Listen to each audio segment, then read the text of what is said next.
Welcome to IELTS Self-Peep MasterPrep, your trusted source for real exam-based practice tests. Every test you see here is inspired by current exam trends, and each one comes with full model solutions to help you master every section. Here's our daily schedule. IELTS tests drop every morning at 7:30 a.m. Eastern, and CLP tests every evening at 5:30 p.m. Eastern. No matter which exam you're preparing for, we've got you covered every single day. Are you ready for today's test? Give it your best shot and comment your score. The top 5 scorers will be featured in our monthly Achievers newsletter and awards. Want your name included? Let's begin.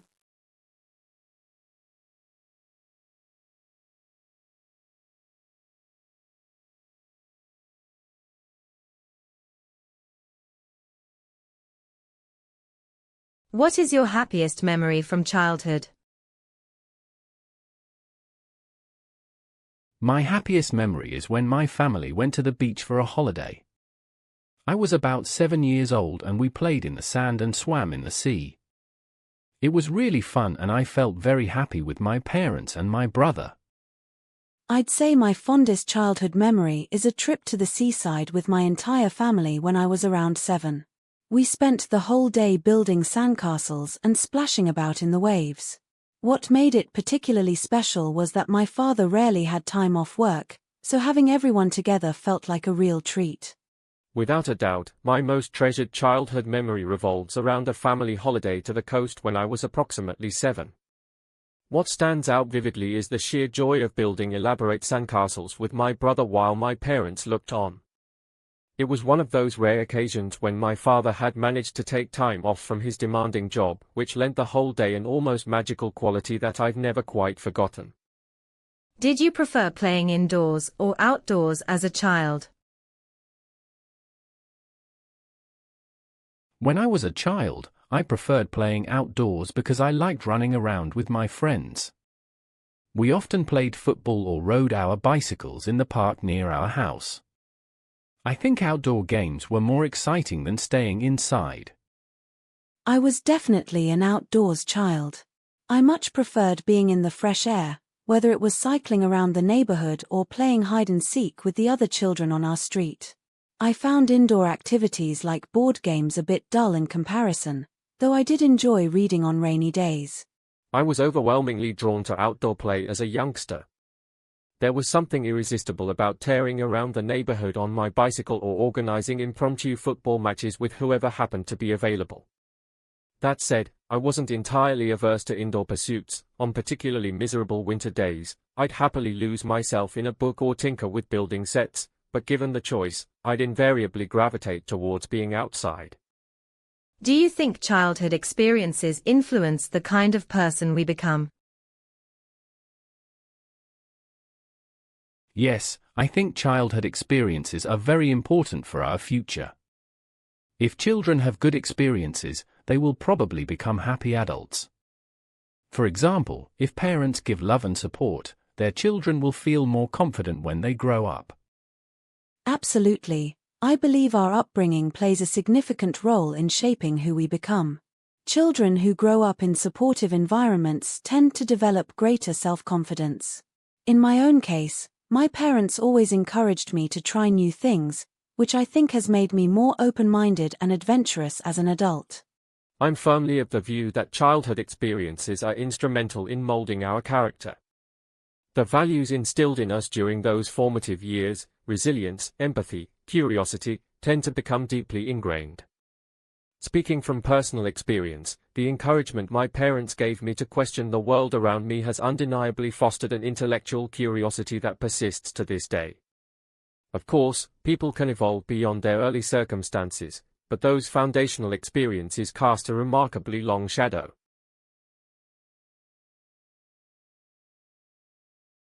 How many languages can you speak? I can speak 2 languages. My first language is Vietnamese and I also speak English. I started learning English at school when I was about 10 years old. I think my English is not perfect, but I can communicate quite well in daily situations. I'm bilingual, so I speak Vietnamese as my mother tongue and English as a second language. I've been studying English for roughly 12 years now, and I'd say I'm fairly proficient, though there's always room for improvement. I also picked up a smattering of French at university, but I wouldn't claim to be conversational in it. I describe myself as bilingual in Vietnamese and English, having studied the latter for the best part of 12 years. Beyond that, I dabbled in French during my university days and can still muddle through basic conversations, though I'm somewhat rusty. I've recently taken up Japanese as well, largely out of personal interest, and while I'm very much at the beginner stage, I find the process of acquiring a new linguistic system absolutely fascinating. Do you think it is important for children to learn a foreign language early? Yes, I think children should learn a foreign language when they are young because their brains can learn faster. If they start early, they can speak more naturally. Also, knowing another language can help them find better jobs in the future. I strongly believe that early language learning is beneficial. Young children seem to absorb new languages almost effortlessly compared to adults, and they tend to develop better pronunciation. Moreover, being exposed to a foreign language broadens their cultural awareness from an early age, which I think is invaluable in our increasingly globalized world. I'm thoroughly convinced that introducing children to foreign languages at a young age is immensely advantageous. Research consistently demonstrates that young minds possess a remarkable neurological plasticity that enables them to internalize grammatical patterns and phonetic systems with far greater ease than adults. Beyond the purely linguistic benefits, early exposure cultivates cross-cultural sensitivity and cognitive flexibility, skills that prove indispensable in today's interconnected world. That said, I'd stress that it should be done through enjoyable, immersive methods rather than rigid formal instruction. What do you find most difficult about learning a new language? For me, the most difficult thing about learning a new language is remembering vocabulary. There are so many new words and I often forget them quickly. Also, grammar rules are sometimes confusing because they're different from my own language. I'd say the trickiest aspect for me is mastering natural pronunciation and intonation. You can study grammar and vocabulary from textbooks, but sounding authentic requires constant exposure to native speakers. I also find idiomatic expressions quite challenging because they rarely translate directly, so you have to learn them in context. What I find most taxing is undoubtedly achieving native-like fluency in terms of rhythm and intonation, the subtle musicality of a language that textbooks simply cannot convey. Grammar and vocabulary can be systematically acquired through diligent study, but prosody demands prolonged immersion and attentive listening. I'm equally challenged by culturally embedded expressions and humor, which require not just linguistic knowledge but a deep understanding of the cultural backdrop from which they emerge. It's precisely this complexity, however, that makes language learning so intellectually rewarding.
Please begin speaking now. I want to talk about a time when I planned a surprise birthday party for my best friend last year. I planned everything for about 2 weeks. I booked a restaurant, invited all our friends and even ordered a special cake. The plan was that my friend would come to the restaurant thinking it was just a normal dinner with me. But on the day, everything went wrong. First, the restaurant called me in the morning and said they had a problem with the kitchen, so we couldn't use it. I had to quickly find another place. Then, some friends couldn't come because of the weather. It was raining very heavily. When my friend arrived, she already knew about the party because someone had told her by accident. I felt really disappointed and stressed because I had worked so hard. But actually, we still had a good time together and my friend said she was happy. I learned that sometimes you cannot control everything and you should just enjoy the moment. I'd like to describe an occasion last summer when I had meticulously planned a hiking trip to the Lake District with a group of university friends. We'd been organizing it for over a month, booking accommodation, mapping out trails and preparing all our gear. The idea was to spend 3 days trekking through some of the most scenic routes in the region. However, things started to unravel almost immediately. On the morning of our departure, 2 friends pulled out at the last minute due to family commitments, which was quite disheartening. To make matters worse, when we eventually arrived, the weather forecast had changed dramatically, and we were met with persistent heavy rain and strong winds, making several of our planned routes far too dangerous to attempt. We ended up having to completely rearrange our itinerary and stick to lower-level walks, which was rather frustrating. At the time, I felt genuinely deflated because I'd invested so much effort into the planning. Nevertheless, looking back, I think I gained a valuable lesson about the importance of flexibility. We actually discovered some charming villages and local pubs that we would never have visited otherwise, so it turned out to be unexpectedly enjoyable despite the setbacks. I'd like to recount an experience from about 18 months ago when I'd organized what I thought would be a flawless graduation celebration for my younger sister. I'd spent the better part of 6 weeks coordinating every conceivable detail. I'd reserved a private dining room at an upscale restaurant, commissioned a personalized photo montage documenting her academic journey, and even arranged for her favorite musician to send a recorded video message of congratulations. The event was supposed to be an intimate gathering of close family and her dearest friends. Unfortunately, a cascade of mishaps ensued on the actual day. The restaurant had double-booked our room owing to an administrative blunder, which meant we were hastily relocated to a far less appealing space near the kitchen.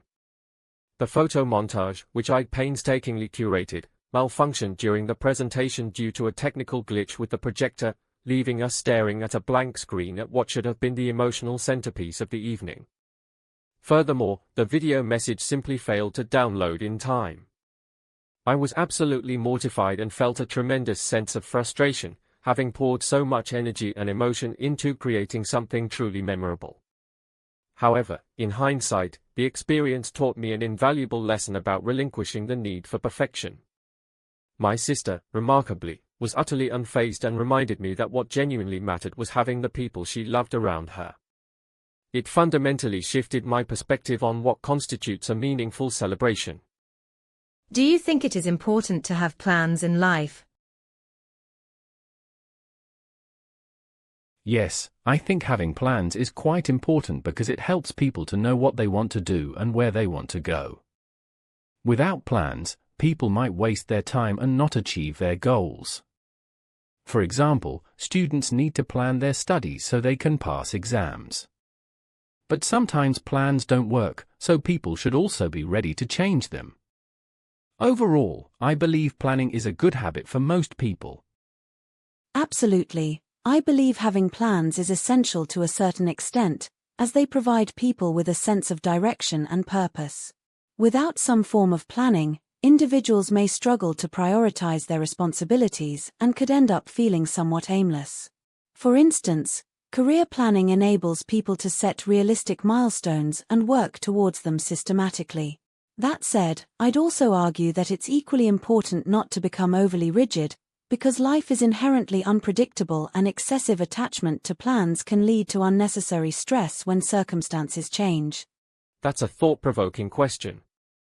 I'd say that having plans is fundamentally important, but with the significant caveat that one must maintain a degree of adaptability. Plans serve as a cognitive framework that allows individuals to channel their efforts productively and measure their progress against defined objectives. In a professional context, for example, strategic planning is virtually indispensable for career advancement and long-term financial stability. However, I think there's a fine line between purposeful planning and becoming enslaved by one's own expectations. The most successful people I've observed tend to plan thoroughly whilst simultaneously cultivating the resilience to pivot gracefully when unforeseen circumstances arise. So in essence, I'd advocate for what might be termed flexible intentionality, having clear aspirations but holding them loosely enough to embrace unexpected opportunities.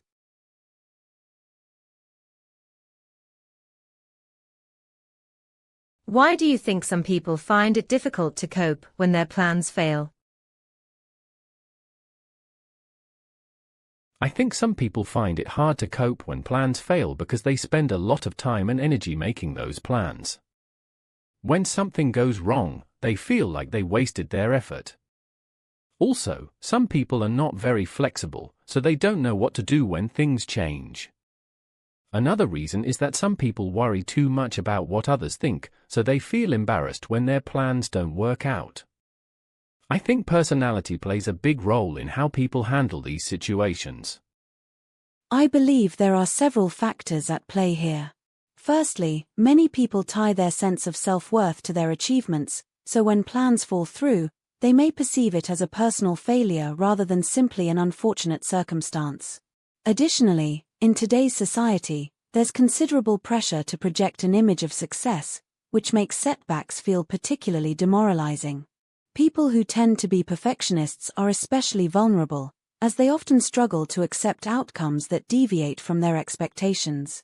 I also think that a lack of exposure to adversity during childhood can leave people ill-equipped to handle disappointment in later life. That's a multifaceted issue, I think. At its core, the inability to cope with failed plans often stems from a deep-seated psychological attachment to specific outcomes. Many individuals construct their entire sense of identity around the trajectory they've mapped out for themselves, so when reality diverges from that blueprint, it can trigger what almost amounts to an existential crisis. There's also a cultural dimension worth considering. In societies that glorify achievement and stigmatize failure, people are conditioned to view unmet expectations as catastrophic rather than as natural, inevitable occurrences. Furthermore, I'd suggest that emotional resilience isn't something that's innately distributed equally. It's a skill that requires deliberate cultivation through experience. Those who've been somewhat sheltered from adversity may lack the coping mechanisms that others develop through repeated exposure to setbacks. Ultimately, I think it comes down to whether one interprets failure as a verdict or as valuable feedback.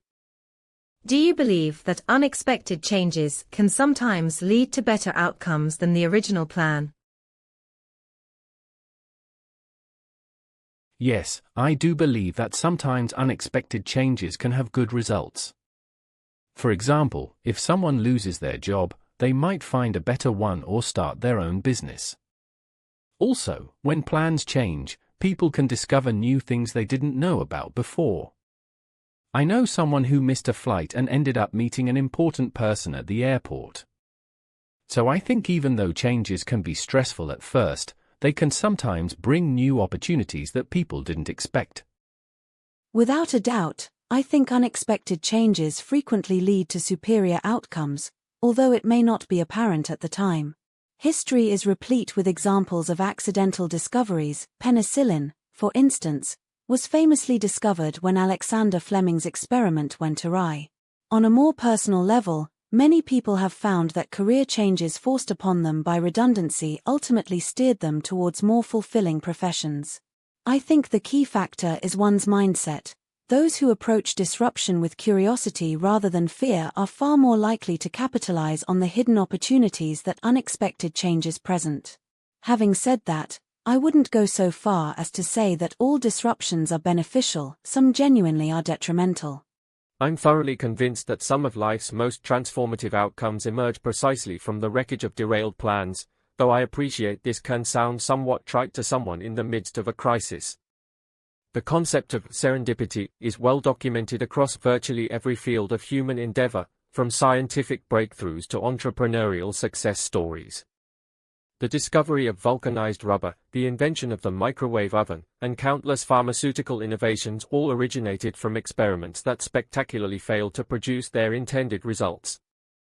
On an individual level, I've observed that people who are compelled to abandon their original trajectory often develop a breadth of experience and adaptability that proves far more valuable than the narrow expertise they would have gained by sticking rigidly to their initial plan. That said, I think it would be intellectually dishonest to romanticize disruption wholesale. The reality is that some unexpected changes are genuinely devastating and offer no silver lining. The crucial distinction lies in cultivating the perceptiveness to recognize opportunity amidst chaos, which is considerably easier said than done.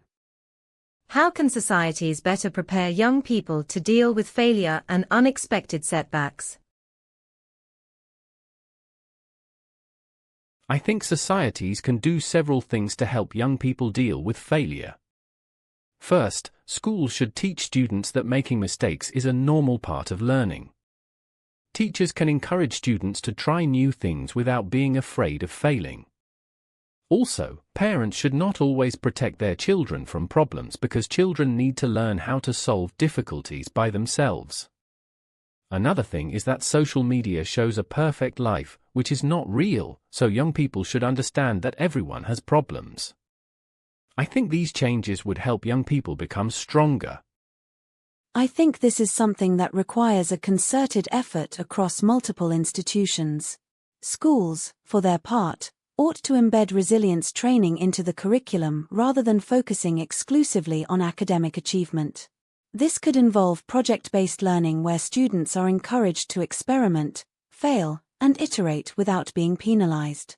Parents also have a crucial role to play by resisting the urge to shield children from every obstacle. They allow them to develop essential problem-solving skills. Moreover, society at large needs to challenge the narrative perpetuated by social media that success should be effortless and constant. Normalizing failure through open discussions, mentorship programs, and exposure to diverse role models who have overcome adversity would go a long way towards building a more resilient generation. This is arguably one of the most pressing challenges facing contemporary education systems worldwide. I believe a fundamental paradigm shift is required, one that moves away from the prevailing obsession with measurable achievement and towards a more holistic model that explicitly values the learning process, including its inevitable failures.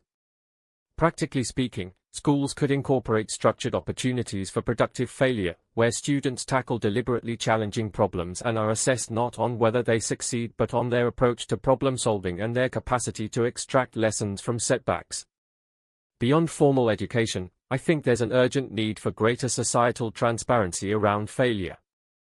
The curated perfection that dominates social media platforms creates profoundly unrealistic benchmarks for young people, fostering anxiety and a paralyzing fear of inadequacy. Governments and community organizations could invest in mentorship schemes that pair young people with individuals who can candidly share their experiences of professional and personal setbacks. Perhaps most importantly, parents need to recalibrate their instinct to remove every obstacle from their children's path, recognizing that adversity, within reasonable bounds, is not something to be feared but rather the very crucible in which resilience is forged. Before you go, don't forget to like this video, share it with other test takers, and subscribe so you never miss your daily IELTS and CELPEP tests. Drop your score in the comments. Your name could be featured in our monthly Achievers newsletter. Stay consistent, stay focused, and keep leveling up with MasterPrep.